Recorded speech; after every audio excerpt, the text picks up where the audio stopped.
If we were born to make a decision today whose impact would shape the future of the world, would we be brave enough to take it? Respected judges and audience across different places and time, I am Nadya by the grace of God, for the opportunity to share a reflection through a speech entitled The Legacy of Sultan Mehmed II, from Constantinople to Global Transformation for Youth Leaders.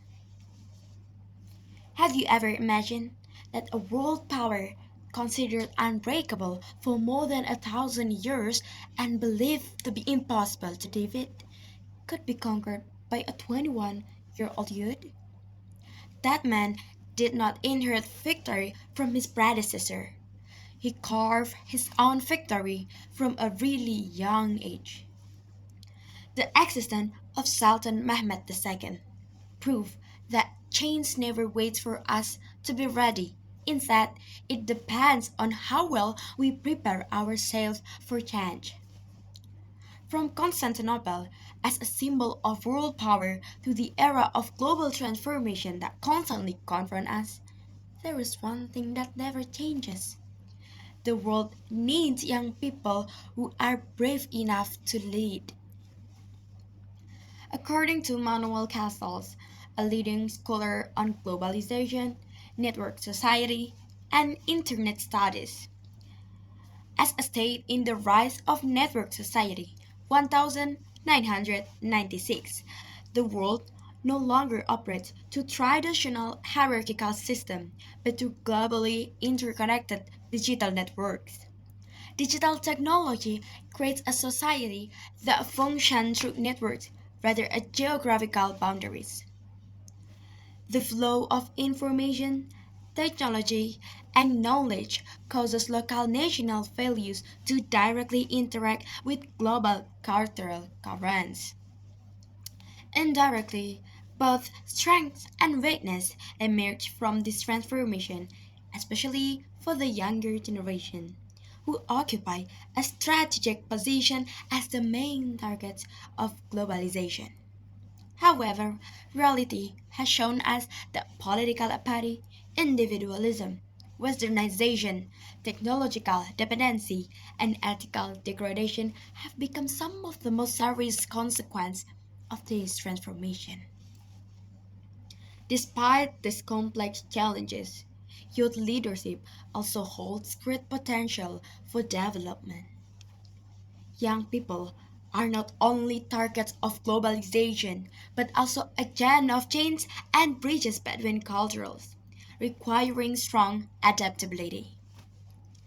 Allow me to take you back to the Middle Ages, when the Ottoman dynasty produced an answer to the long-held aspiration of Muslims, a name that remained eternal in history. Sultan Mehmed II, also known as Muhammad al-Fatih, was the seventh Sultan of the Ottoman Empire. He was raised with strong character education, grounded in faith and moral value. His father, Sultan Murad II, guided him to complete the Quran at a very young age. Muhammad al-Fatih mastered seven languages early in life, as both his father and his mother believed that a language is a window to civilization. Through this discipline and bringing, a great leader was formed. He fulfilled the prophecy of the prophet regarding to the conquest of Constantinople.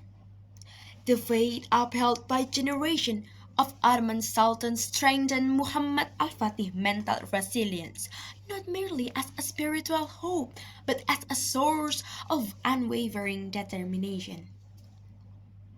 Sultan Mehmed II balanced this faith with strong intellectual mastery. Knowledge shaped him into a wise, visionary, and strategic leader. His decision to transport ships over the Byzantine chain demonstrated that courage.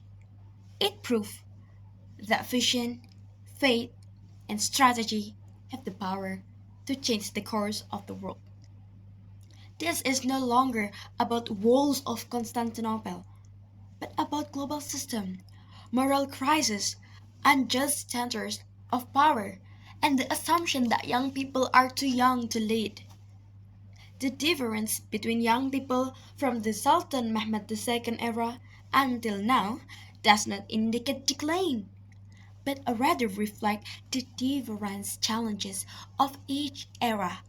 And of course, our positive energy to today's youth that creating great change at a young age isn't impossible. Times may change, centuries may pass, but the role of youth never changes. In an era of global transformation that proves how dynamic the world is, young people cannot wait for the world to change again and again. We are called to be the ones who bring that change. We might not be destined to conquer Constantinople, but we are destined to conquer the challenge of our own era.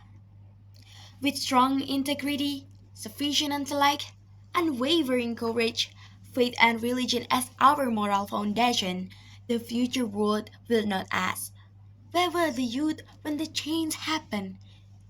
Instead, it will say, this change was led by the youth of the era. That is all I wish to express. Should there be any imperfection in my word or my delivery, they are entirely my own. For perfections belong solely to God.